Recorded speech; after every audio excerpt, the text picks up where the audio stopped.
दोस्तों अब आता है हमारा सिंधु सभ्यता। दोस्तों सिंधु सभ्यता का जो काल है वो 2350 ईसा पूर्व से 1750 ईसा पूर्व तक माना गया है। ठीक है दोस्तों, इसके जो खोजकर्ता थे वो दयाराम शाहनी थे।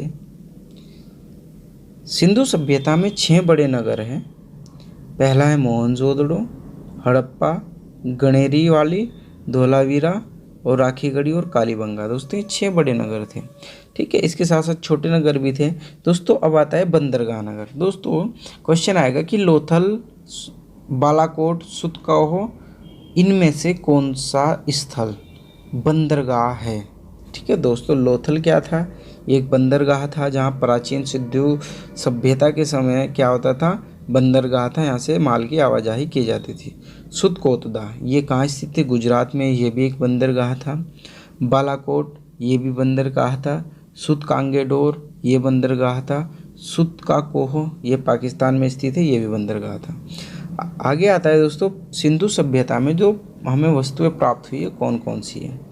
कांसे की नर्तकी कहाँ से मिली है, ये मिली है मोहनजोदड़ो से, अर्थात कांसे की एक मूर्ति मिली है नृत्य करते, वो कहाँ से मिली है, मोहनजोदड़ो से।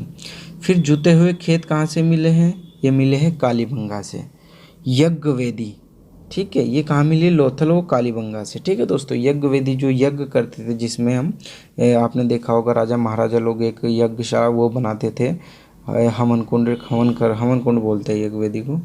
घोड़े के अवशेष कहाँ मिले हैं, ये मिले सुरकोतदा में। ठीक है दोस्तों, कालीबंगा में, लोथल में, 3 जगह से मिले हैं, सुरकोतदा, कालीबंगा और लोथल। ठीक है दोस्तों, आगे आता है माप की इकाई। दोस्तों सिंधु सभ्यता या हड़प्पा काल में जो माप की इकाई थी वो क्या थी, वो 16 के अनुपात में थी। ठीक है, 16 मानक पर आधारित थी।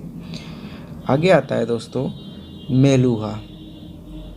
ठीक है दोस्तों, मेलुहा जो था हमारा, मेलुहा एक स्थल है। मेलुहा क्या है, मेसोपोटामिया लेखों में वर्णित सिंधु सभ्यता का नाम है। दोस्तों मेसोपोटामिया की जो सभ्यता है वहाँ से लेख प्राप्त हुए हैं, उन लेखों में सिंधु सभ्यता को मेलुहा कहा गया है। दोस्तों अगला है अन्नागार मोहनजोदड़ो।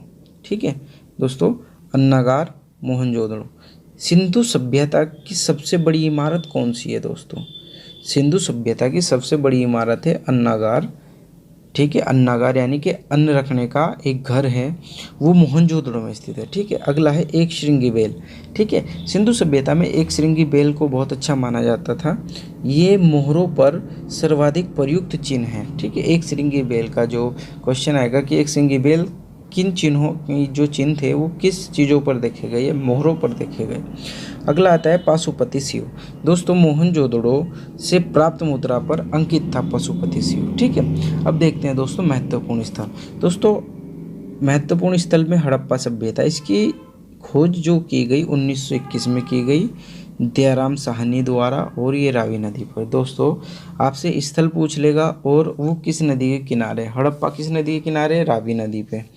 ठीक है, मोहनजोदड़ो। ठीक है दोस्तों, ये 1922 में खोजा गया बनर्जी के द्वारा, ये सिंधु नदी के किनारे है। चन्हुदड़ो ये 1931 में खोजा गया मजूमदार के द्वारा, ये भी सिंधु नदी के द्वारा किनारे हैं। कालीबंगा ये 1953 में खोजा गया एक घोष के द्वारा, ये घग्गर नदी के किनारे है। लोथल 1955 में खोजा गया SR राव के द्वारा, ये भोगवा नदी के किनारे हैं। बनवाली दोस्तों ये 1973 में खोजा गया बिष्ट द्वारा, ये रंगोई नदी के किनारे हैं। धोलावीरा स्थल है दोस्तों 1990 में खोजा गया है, बिष्ट ने खोजा। ठीक है, तो आगे पढ़ते हैं दोस्तों। हमारा आपने देखा हड़प्पा किस नदी के किनारे है, रावी नदी के। ठीक है, मोहनजोदड़ो किस नदी के किनारे, सिंधु नदी के। चन्हुदड़ो सिंधु नदी के। कालीबंगा घग्गर नदी के। लोथल भोगवा के। बनवाली रंगोई के। तो पूछ लेते हैं वो ना।